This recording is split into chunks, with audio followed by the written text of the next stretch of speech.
Once upon a time. Welcome to Australian Book Lovers, your destination for imagination.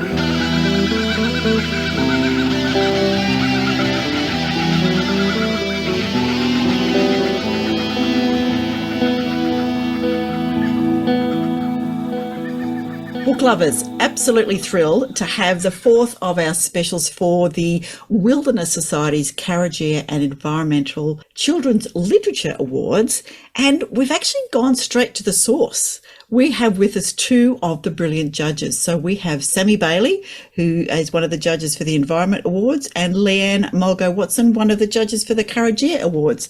Welcome, Leanne and Sami. Hello. Hello. So we're just going to start with you, Leanne, because you were first on the Zoom. So there you go. We'll just go, not that you were late, Sami. No pressure at all, you know. Okay. So we have, of course, my co-host, Darren. Where are you today, Darren? Good afternoon, everyone. As always, I am in the, currently very sunny Ghana country in South Australia, where if I look out the window, I can kind of pretend spring's already coming, but my feet are telling me something else as I'm sitting here at the desk. So, but Sami, Leanne, thank you so much for joining us for the podcast. And yeah, it's just an honour to have a chat with you both and looking forward to hearing some really cool stuff. Mm-hmm. Thank you. So I'm coming to you today from Wurundjeri country down in Victoria. Leanne, where are you today? I'm on Darry country, Burrabarongal clanlands out in Hawkesbury. Beautiful. Leanne, I'm just going to read a little bit of your bio, if I could, give people a bit of a background to yourself. You are, of course, a Darug woman and commonly known in the Aboriginal community as Mulgo, meaning a black swan. And you're the daughter of Auntie Edna Watson and Uncle Alan Watson. Now, you were born and raised in Western Sydney. You're now a mother and grandmother and have spent your life living, promoting and protecting Darug culture, people and places. Now, you started painting at a young age and you were taught by your mother, Auntie Edna Watson, and her brother, Bundaluk Watson. And you're now an accomplished artist, illustrator and writer. Your artwork and book is renowned by many. Now, Kui Midigar, how's that for pronunciation? Great. Very good. Okay. So your book, Kui Midigar, won the Prime Minister's Children's Literacy Award in 2020, and it was a very proud moment for yourself because it has Darug language. It's a Darug language book, and it's been recognised nationwide. So your artwork and writing is inspired by your family on Darug country, Darug language, and environment and life experience. Yes. Makes you completely qualified, of course, to judge the Karajia Awards. So how did you feel when you were approached to go, okay, let me have a look at some other children's books? Well, I absolutely love books. So to me, it's fun to look at the books and to get the opportunity to judge. I do find it quite hard because there's some amazing books to judge. Mm-hmm. But I think books for us are just so important, especially for me, with the books that I do myself, teaching our beautiful culture. Yeah. So I just absolutely feel honoured to be able to judge the books. I'm sitting here looking at them and they're all absolutely stunning. Now, no spoilers because we know, there's a little way to go. But apparently about 120 books were submitted across the two awards. So and then we've got the beautiful shortlist. So do you just judge the shortlist? Or were you involved prior to that? No, I'm just involved with the shortlist. Fantastic. So, yeah, brilliant books. And we've spoken to a number of the authors and illustrators. So what's in your mind when you're looking at the books for the Karajia Awards? What is it that you think, yeah, that feels right, or that ticks that box, or I like the way they've done that? What are some of the things that stand out? I guess mostly for me, when I first look at the books, I look at the artwork. That's just sort of how I work. And then I read through them and I love storytelling and I just love to connect to the books in a certain way. So I guess it's the art that connects me originally and then the story will actually make that connection stronger. Yes. I think it is a connection to the culture in the books.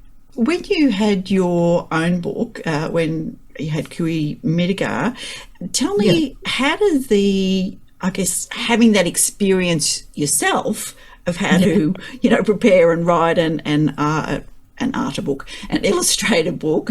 How did that experience help you look at the books in front of you? I guess it is still that connection. And I know, like, with a lot of our people, we're wanting to showcase how beautiful our culture is. So I kind of really look at how our culture comes across in the books.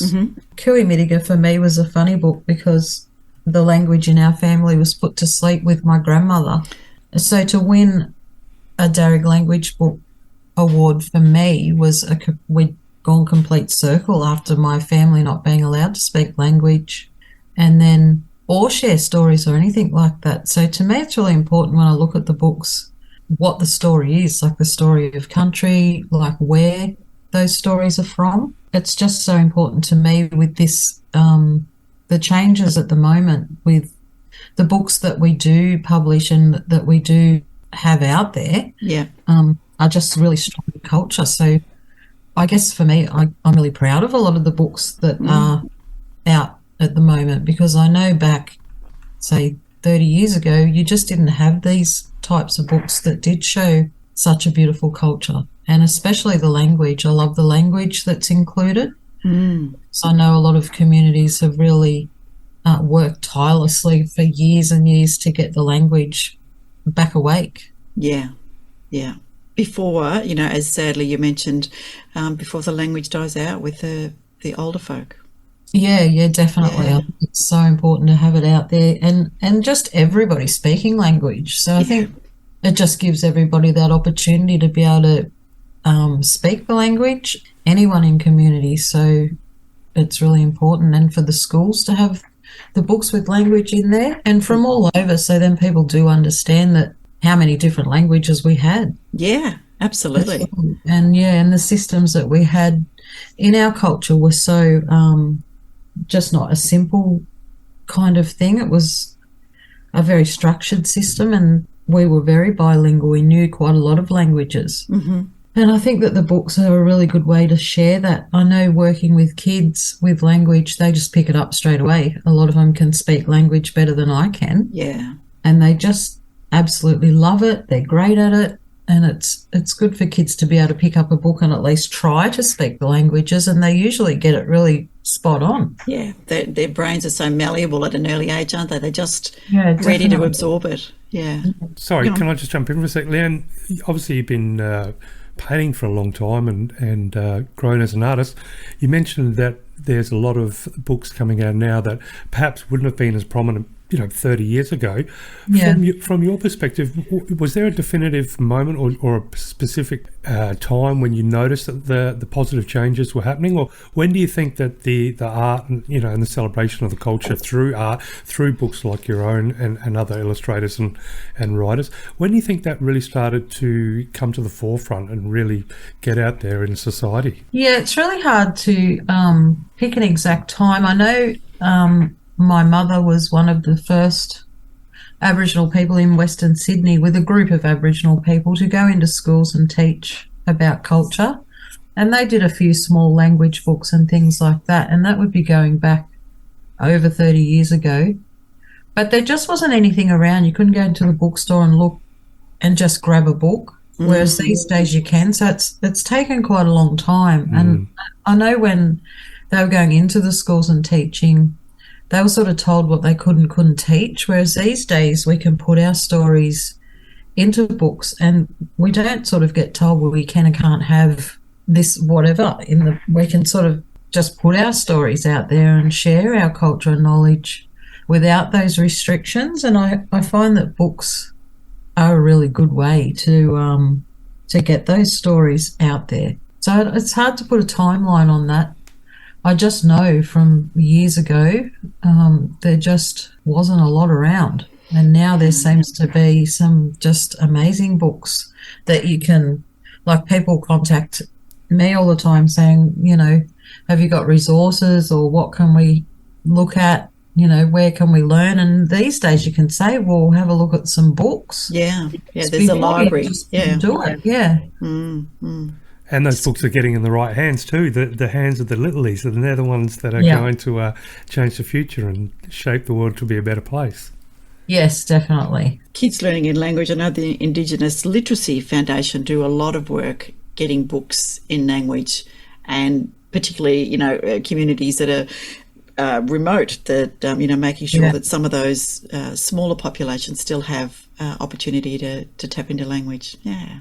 Yeah, and that's important because then it will stay there, like we were saying before, when the older generation isn't here anymore and you lose a library when they're gone, but at least we'll have the resources there for the future generations to learn.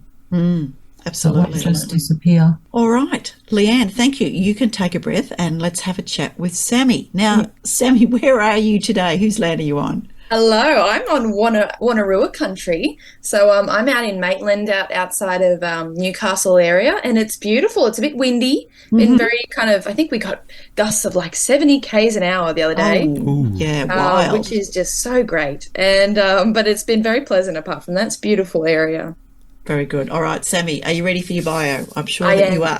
Okay. So Sami is an award-winning children's book author and illustrator and is currently based in Newcastle, New South Wales. She has released 3 books in the Illustrated Encyclopedia series and has just released her 4th book, the first of a new series called How We Came to Be, Surprising Sea Creatures, all published by Lothian Hachette, Australia.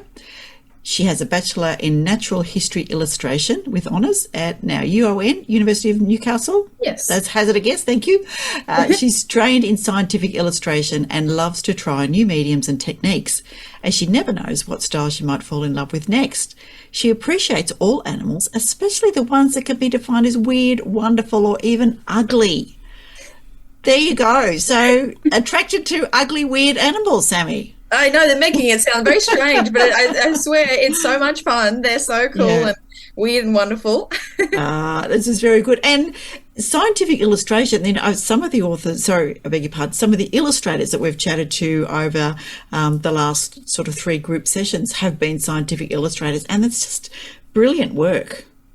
Yeah, it's so great, and it's funny. One of the books in one of the categories did natural history as well. So we're all in the community somewhere. You'll find us weird scientific illustrators. Yes, yeah. I won't say slightly nerdy because people are so passionate about all these things. Well, yes. Tell us now about your approach to the judging. When you were approached, what were your first thoughts? Yeah, I was shocked, to be honest. Okay. So I didn't expect it at all. And I got an email and they said, we'd love to see if you'd be interested in being a judge. And I was like, what? I just didn't think it was possible because I feel like I'm somewhat of a newbie to the industry. And so I thought I'd have to work up, a decent few years to be able to be seen as a respected person to judge a book. And so it was very shocking, but it was really special. And they said, obviously you can't enter your own books. And I thought it's worth the risk. So I happily said, I'll be a judge. It's a great opportunity. For me to be able to kind of look at books under a different lens in a way. It's just a great opportunity in so many different areas. So I said, I'll do it any date. I will make sure I'm free. So, Sami, are you just looking at non-fiction books, or you're looking at the fiction and non-fiction and picture books? How does that? I'm looking at the fiction, non-fiction, and picture fiction. So all of them. Yes. Very good. And what are your kind of flags for what you feel makes a great story, or is going to fit in with the environmental awards? Yeah. So because I'm a bit of a quirky person.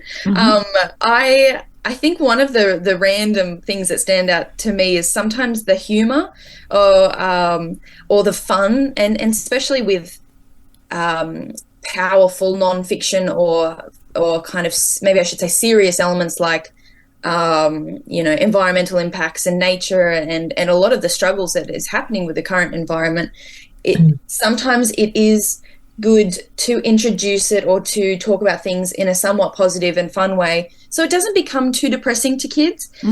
And so that I'm a fan of the things that are a bit have a nice happy balance of fun and silly, but also some serious topics too. So I love the books that promote obviously a love of nature. That's the main thing, and that they kind of instill a really good focus and value of environmental topics and subjects. So if it's something that makes a kid passionate, if I were to think, okay, if I was a kid around 12 reading this, would this make me passionate to want to appreciate the environment, maybe look more into the environment about these topics, these animals, this part of Australia?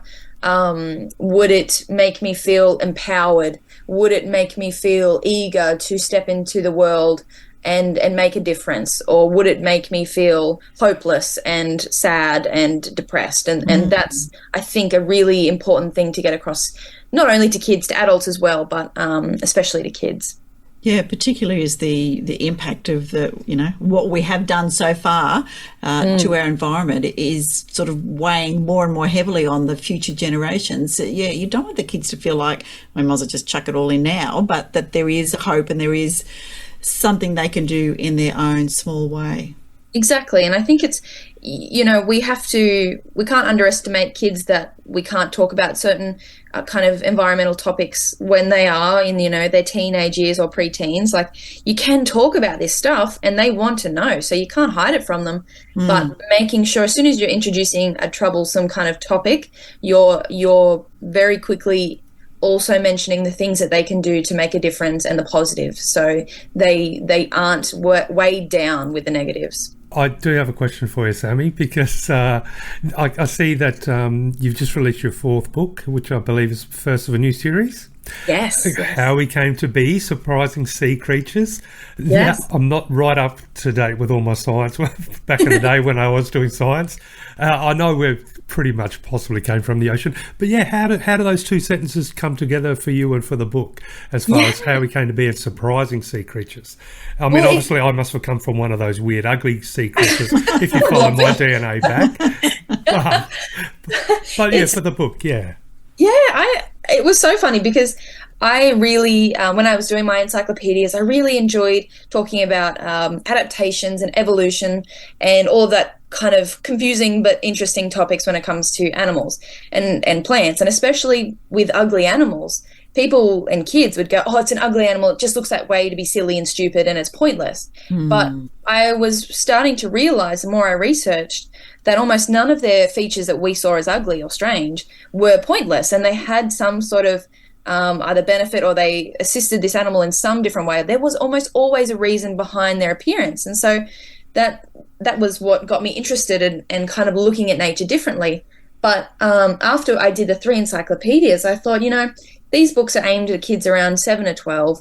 What about the kids who are younger than that, who want to get a taste, and they need it in a sort of a smaller bite-sized sort of section? How can I do that? And so that's why myself and the publishers, we worked on a different topic that was How We Came to Be, and that will be the series kind of main title, and as I introduce more of the books. But How I Came to Be, so how did these animals that I will focus on in these books, what is their evolution story in a way, and why do they have, like an anglerfish, why can they have a light that glows, and an oarfish, why are they so long, and why do they have pink and red fins, and introducing that by the animals speaking. And so we have this fiction, non-fiction blend where the animals talk to me. So it's kind of like Dr. Dolittle, almost how I wish I could actually interview my animals. It would be very cool.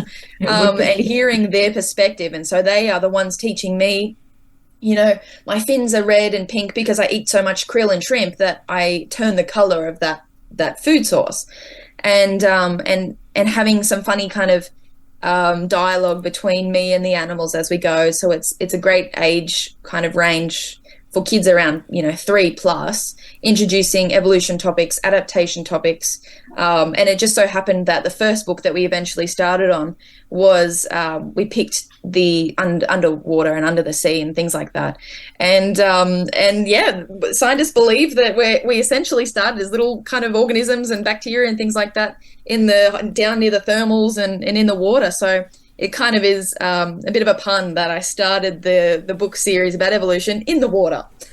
Yeah, absolutely. And I mean, I went down a rabbit hole a little bit looking at what they call extremophobes. Is it the creatures that live like I said, in thermal vents and on those I'm not places? sure of the name, but yeah. Yeah, something like that, something weird. But back when I was working on my other book, which I eventually called the Hallucigenia Project, because the hallucigenia is actually an ugly, weird, ancient sea worm that apparently has a missing head, and the name comes from when they discovered it, that the theory is that they figured someone had to be on acid to make that sort of creature.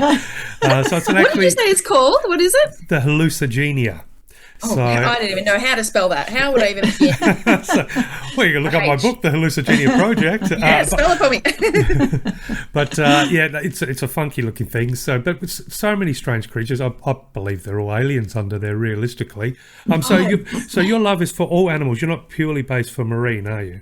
No. So I in the natural history illustration course that I did, we had a little taste tester of all different kind of subjects, different kind of animal sort of species, and also looking at plants. And so I really developed appreciation of all different kinds. And I think I have a really soft spot for birds and for fish or underwater creatures. And so somewhere in the middle, I like everything else, and I'm learning slowly about them. There's no animals that I hate, even though I can appreciate scary spiders.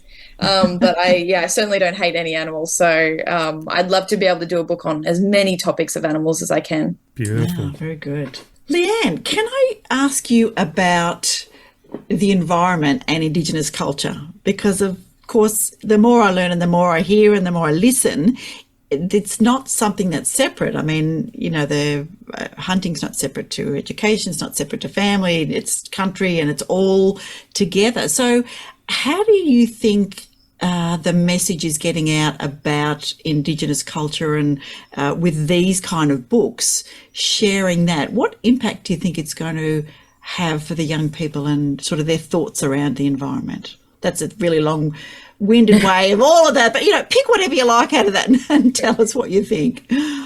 Yeah, well, it's interesting. In our country, we are country, and country is us. Yeah. I think mostly by just spending a lot of time with children and reading a lot of the books and our connection to country and our knowledge of the environment and how we lived with the environment, I think it kind of clicks with people when you say that, the river is a living being, like everything is alive. The trees were our old people and they share DNA with us and things like that. I think it just sort of makes people more aware, instead of, we can just cut that down or, rip that out, thinking that country is alive, instead of it's just something that we can take from and modify however we like to. I am just fascinated with our old people, how they just know so much about the environment and how strong that connection to country, sky, water, and all of that is. Like, it's just like we're one. Yeah. And it's something that we really do need to cherish and look after and treat it like a living being. Care for our waterways, care for all of our country. And that's something that a lot of our community really does try to do. Keep that connection and also just preserve some of the landforms that have been here for thousands of years. And that all have their levels and layers of stories to tell, don't they? Yeah, definitely. So I find the rivers to be amazing, and the stories along our rivers are amazing. And when we did the Real Secret River with Grace Karskens a while ago, and we researched along the Jarubin out here, the traditional names for the river are actually body parts of people. So it's just fascinating to me how connected we are to our country, and just thinking of things that they're living beings. And in our culture too, animals aren't we're not better than animals or anything like that. We're equal. They're our brothers and sisters. And I really love that way of thinking, and I think it's a really good thing to share and to get people to sort of think that way. Our animals are running out of habitat here. in Sydney being so built up. And, some people sort of say they're pests and all the rest of it now, but it's good for people to think of, what we've done and where they need to find their homes now, and that they are important. Yeah, I think it's even reflected in the titles of the book, Open Your Heart to Country, Mother Earth, Our Dreaming, Looking After Country with Fire, A Caring Song of the Whale, Coming Together, Heartbeat of the Land, and, that's just some of them, but all of them have that sense, that connection, that you spoke about, and certainly a lot of the authors and illustrators spoke about that connection to country or to story or to elders and the culture. It just is everything, as you say. It's all. Yeah, it is. And I love exploring our culture more and more, and I have been for a long time, but I'm still learning lots of things myself. And I just find it fascinating, those connections. When we go to somebody else's country, we put our feet in the dirt so that it tells the people that we're there. And all that's done through DNA, through the country and through us and through the trees. It's just fascinating to me. It is fascinating.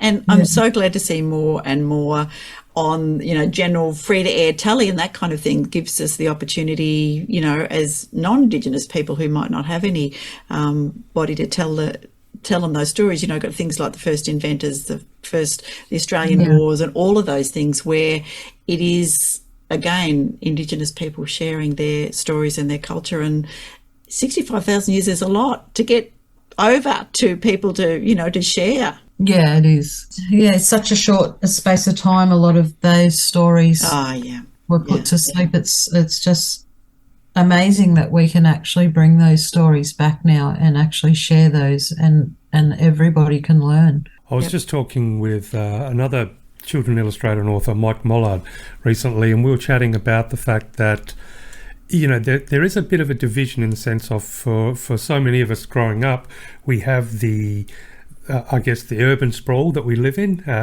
so you build your cities, your roads, your parks, etc. Then you also have your nature that you visit, whether it's beaches or you go for a hike in a beautiful spot. The two are quite separate in the sense of one has one purpose, the other has the other purpose. But it's very rare, I think, for most of us growing up to actually see and witness a part of nature being stripped away. You grow up, the park's always there, or, that walking trail is usually always going to be there. So it's not like you're going to wake up one day and see all the trees chopped down and all the earth dug up. So there's a little bit of a disconnect, I think, between what it really means when we're talking about areas of the land being ravaged or being taken away, or, stripping animals of their homes. So I really like that connection that these books, are working towards and sort of bridging that gap and bringing the relationship that we all have with the nature side of things while we can still be in our urban sprawl. And I think that's a beautiful part of the books that you're all helping to create. Yeah, no, it's something that we really need to. Oh, absolutely. And I think when it comes to, the education of the young children, I just love the idea of incorporating knowledge that, like you said, probably hasn't been taught. You mentioned that when your relatives were teaching at the schools, that they were told certain things they couldn't say, and now that knowledge can finally be, there's no restrictions, thank God for that. So it's actually, finally where it looks like we're stepping forward by also having finally the opportunity to step in the past. So another sort of form of connection that can be brought here to the modern day. Yeah, I quite like that, the connection. Another story that's a connection from now to the past. That's amazing. And what about, Leanne, what's your favourite ugly animal? Oh, God, I can't think of an ugly animal. Because they're all beautiful. I was going to say, it's good. It means you're a good soul. I'm a bit scared of huntsmans. Yes. I thought I needed a really big close-up of a spider's face to put in an ugly animal book. If you've ever heard of the ogre-faced, I think it's a net casting spider. No. That is stuff of nightmares. Ooh. Oh, yeah. It sounds like it.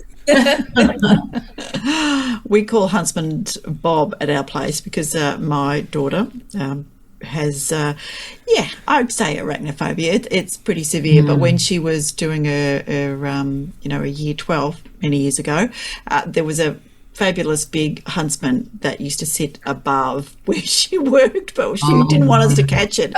Who knows where it would go? But she used to call it Bob. So that giving it a name helped, and it just she was able to keep studying.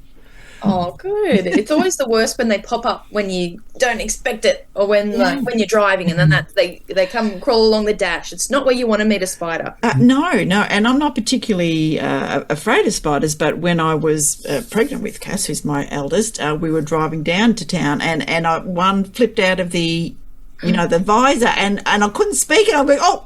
So my husband screamed to the side thinking I'd gone into labour or something terrible had happened. So that's a spider. But anyway, that was all right. It just, as you say, the fright, it is more than anything. It's the shock and feeling kind of trapped that you can't run away from it. Yes. Now, tell me children's reactions, Sami. This one's for you, and looking at the fabulous scientific close-up illustrations with little hairs on ants and all those kind of things. Tell me the children's reaction when they see the close-ups of these animals. What do they do? Well, usually they scream, which is good. Usually you'd think if someone's looking at your artwork and screaming, it's a bad sign. But I know I've done something good if they're screaming.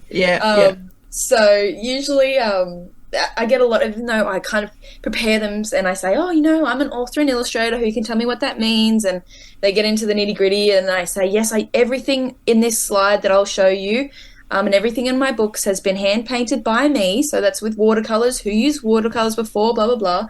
And they all answer. And then I show them the artworks and they go, oh, but who did them? And I go, no, these are mine. These are what I'm talking about. And they go, are these paintings? So I have to go, yes, this is what I'm saying. So it's really fun. They really enjoy being able to see different forms of art, being introduced to all different kinds of art and see what, sometimes I really enjoy to bring out, especially when I paint ugly animals, I try to bring out some of their inner beauty as well. And so whether it's highlights in the eyes or a bit of an extra bit of a smile, just to get across some more emotion and empathy to the viewers to see that animal in a different way. And I think that does help not only the kids but the adults to kind of appreciate them in a different light. And good lessons really for us all that don't judge a book by its cover, shall we say? Given exactly. Unless you're a judge, and you have to judge the designing. Well, yes. How does that go? There's an exception to every rule. Exactly. It's especially if you're a book designer and things like that. You've got to be a harsh critic, but it's I really enjoy it. I love getting in. I mean, my book designers probably think I'm a pain in the bum, but I love when it gets to the point of when we're working on the cover design and things like that. Let's move this here by 0.5 centimeter and let's change this color to this, let's swap this animal here, let's do this. And I love seeing all the possible outcomes so I can really play, because a book cover is really important. Even the back cover, that spine and end papers and all of that stuff. So I love being able to be really picky because I think it makes an important difference. It does, because things that are on the shelf, spines are important, and where they are and the colours and size and shape even is important, particularly for children. Yeah, especially when there's so many great books in a bookshop. You've got to do your most to try and stand out. Yeah, absolutely. Leanne, tell us about when you won your award. So you're impacting a whole lot of other people to have that very same experience. So how did it feel when you did win that award? Yeah, it's amazing when you do win awards. I guess you just put your heart and soul into it, and it's great to get that recognition. Yeah. Sometimes you're sort of working away doing what you do, and you think, I hope this actually touches somebody in a certain way, like something out of it they take away and remember forever. Yep. I think it's just getting that acknowledgement that what you have done is good. So I was quite proud of winning. Yeah, amazing. Absolutely. Yeah. How did it help the book spread? I guess it just gets a bit more recognition from more people recognise it. And, I think if you've got books that have won awards, people tend to want to have a look at them and say, I wonder why they've got that award. So it does actually elevate your book that little bit more for people to want to have a look and say, well, why did that book win this award? Yes, I think it does help more people to become aware that it's there. Yeah. Do you find, Leanne, as your audience is changing and growing, thanks to the awards and the well-deserved recognition, as your audience is growing, are you finding your style, your approach, or the ideas you had for future books and art, has that been changed a little, or you still know exactly what you want to do? It just means more people see it, or do you find yourself becoming a little bit more interactive and finding your art changing now that that audience is changing? Yeah, I guess my art has changed quite a bit over the time since I've been illustrating books. I suppose you go from big canvases to tiny little like artworks, and then separate images, and it does change. I feel like it changes all the time, and I think that illustrating books has had a lot to do with that. I work with some amazing people as well, so we play around with art together, and we just sort of pick up things off each other. But I think we're always supposed to change. Yeah. Which is a really wonderful thing. I love to learn something every day, and I like to try different styles of art. I think it's fun. I love it. And is there a special project you're working on at the moment? Maybe a new book or new art, or? Yeah, I've been doing quite a few books for modern teaching aids, and we've done the bilingual books, which have the QR codes on it, and then my daughter speaks the language. Oh, that's cool. Yeah, I find that's awesome, because a lot of people are a bit hesitant to speak language unless they hear it. So I'm very big on having those QR codes and things included in books now, and having as much language as we can in the books. So I'm just working on a few different series with modern teaching aids at the moment to get books into schools. Yeah, that's amazing. It definitely sounds like you're not running out of work for a while then. No, definitely not. I'm picking what I choose now these days. I'm sort of thinking I want to do what I love to do. Yeah. And I love to do the language books, so that's something that I'll continue to do. And I also do a lot of educational artwork and a lot of interps. So we're getting the stories into so many different places now. So that's what I'm sort of concentrating on, and teaching language is something that I spend quite a lot of time doing. Which is brilliant. You've got, of course, a couple of books that I'm looking at, Australian Animals and Sharing and Can Baby See? Australian Animals again, sorry. Lots of beautiful things. Do you have, do you go into schools as well, Leanne? Yeah, I do go into schools. I don't sort of do it all the time, but I do. I go in and do kind of book readings or art or something like that. We do a lot of workshops at shopping centres and things like that with kids. I'd like to sort of focus on the kids a fair bit. Yeah. A lot of the workshops we do, the adults come along as well, though. So I don't sort of only concentrate on kids, but we do a lot of cultural awareness, like corporate cultural awareness and things like that. Yeah, so I keep myself busy with lots of projects. It's all about celebrating culture and language. Yeah, just brilliant. And I think both of you are incredibly brave for going into schools. It's just... I try not to, but I go. Makes you really appreciate teachers. Oh, yes. Oh, yes, definitely. Worth their weight in gold, honestly. Yeah. They definitely are. Yeah. Cut that bit out where I said I didn't like it. Seriously, the good teachers who know the ins and outs of their class, and you know which kids you can get to sit still and which kids you need to give them something to do every few minutes, and it is just amazing. All right, so you've got a little bit longer because the awards are announced in September, so you've got a little bit more time to do your work. Do you get together as a group? I should mention the other judges, of course. You know, we're here talking to you, Leanne and Sami, but there's also Adam Goods, Hunter Page Lockhart, Alex Paps and Adam Duncan. Oh, there you go. So all the lads didn't make it, but we're chatting with the ladies. So, yes. That was probably just a fluke, but that's all right. do you have much to do as a group of judges? Do you sort of toss over which books you like and for why? So far we haven't. We've been, I mean, from my knowledge, we've been pretty separate doing our own reading and judging. I'm not sure when because we obviously have like scorecards and things like that. So I'm not sure when we finish all of this and when we hand it over to, the team. I'm not sure if we meet up with the other judges or if we're kept kind of separate and then we don't know the final result until everyone kind of finds out at the end. So it's a bit of a mystery for us, for me so far, but it's kind of keeping me on my toes, which is good. Well, that makes it a bit of a logistic snafu, because we've obviously spoken with some of the authors and illustrators, and I've got all these pockets of cash that I'm supposed to hand out. But if I don't know how we're going to get everyone together, no, I just, I'll look of after course. it for you. Oh, there we go. The true political answer. Yeah, I must say I did judge the Self-Published Science Fiction Awards, and we had 300 submissions, which was great, but it was hideous. Well, we had 6 groups of 10 judges were reading them, and we ended up reading about 30 books each. But it was really interesting that some that perhaps I judged wonderful, other people said, oh, I didn't like this, didn't like that. And so there were some real swings and roundabouts in terms of what people's interpretation, because we were looking at them as readers and as presentation and all those kind of things.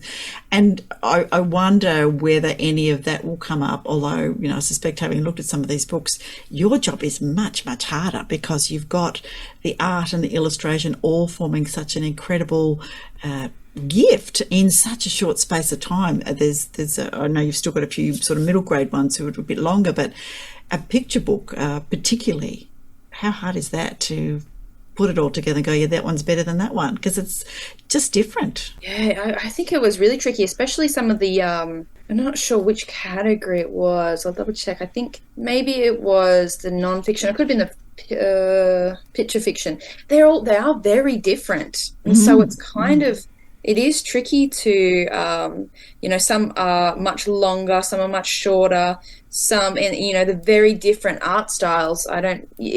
It's so tricky to judge, because it's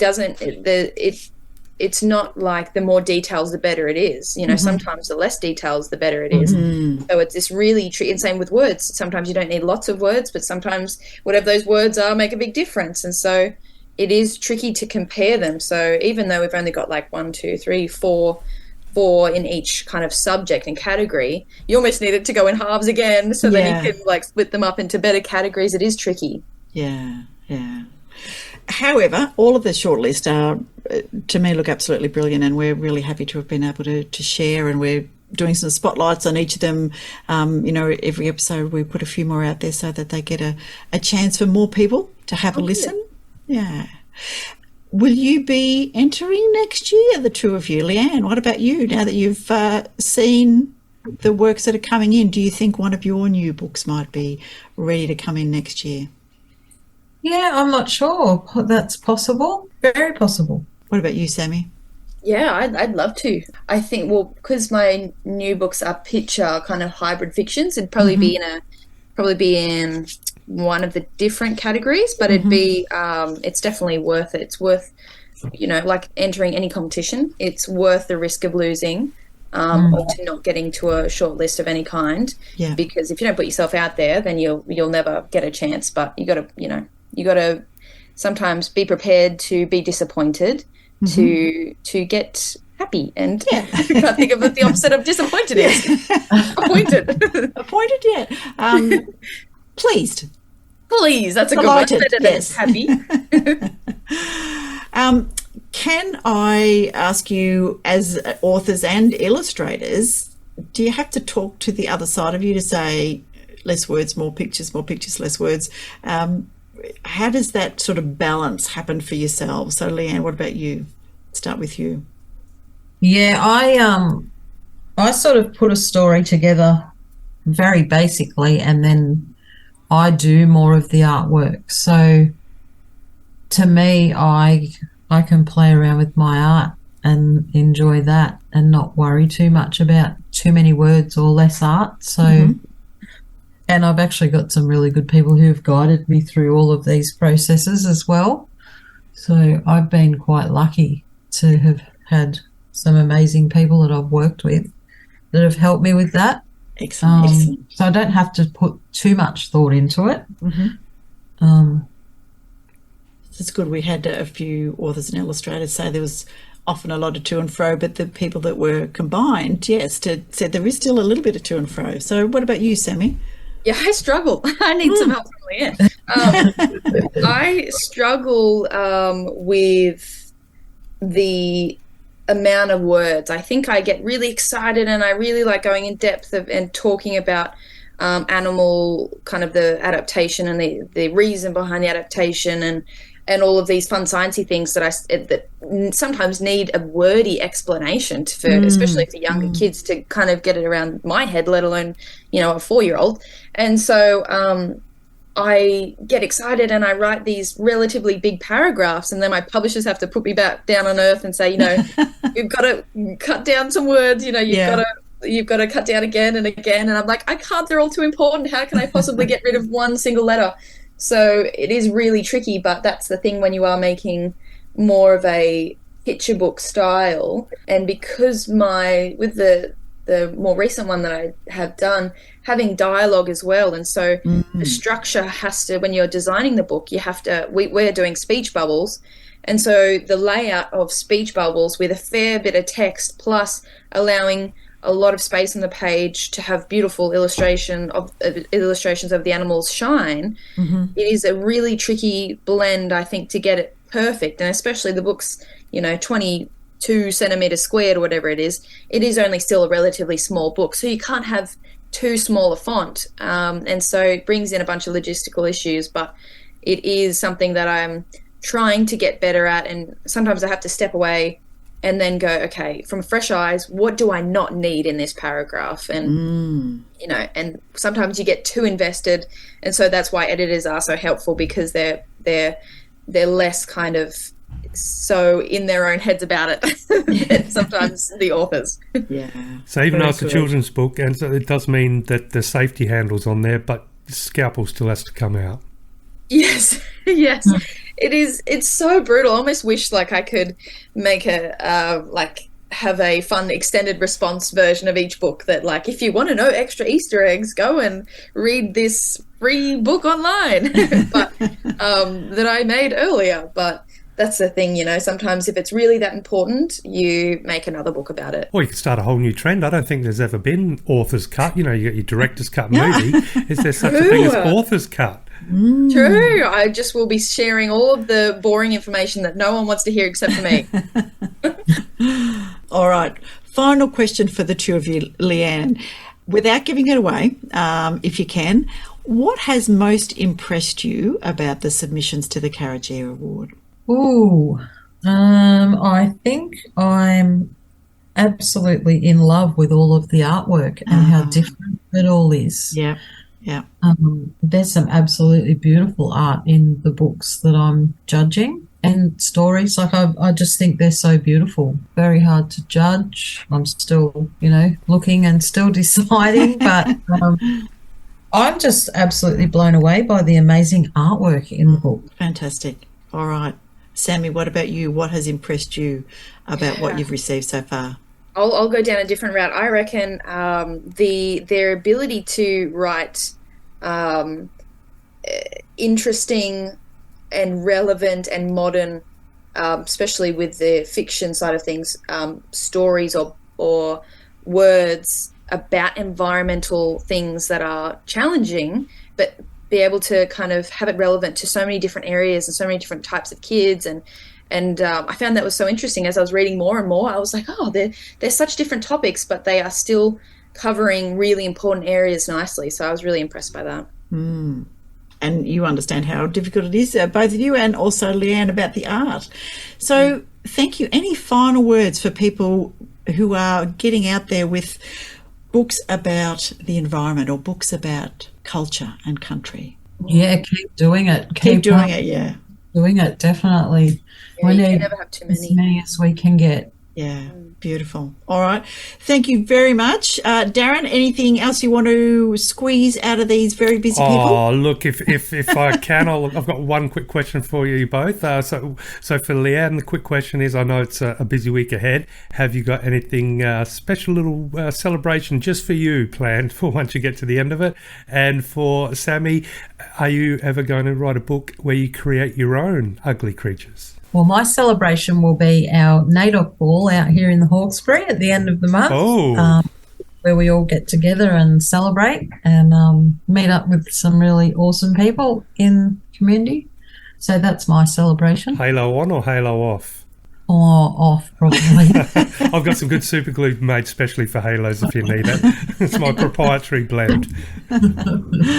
That sounds excellent. Yeah. And Sami? Yeah, I haven't got any ideas yet, but that certainly doesn't mean that it would not be possible. Sometimes I've thought when I was showing kids the animals, especially like dangerous and the parasitic ones, if I made up a creature and put it in, they probably wouldn't notice because half of them are so unusual of animals anyway that you wouldn't expect them to be real. So maybe I can make like a book that's like find the real animal between all of the made up animals. That'd be cool. Yeah. Have to give you like my half my royalties. 65%. No money. 65% of 10% is going to be brutal.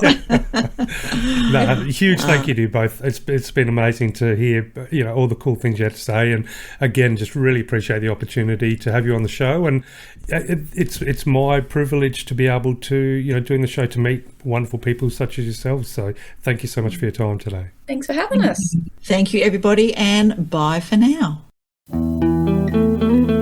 Let's meet again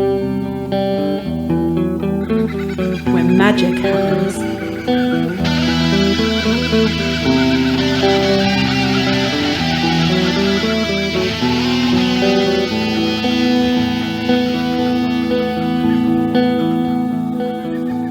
Australian Book Lovers acknowledges First Nations peoples and recognises their continuous connection to country, community and to culture.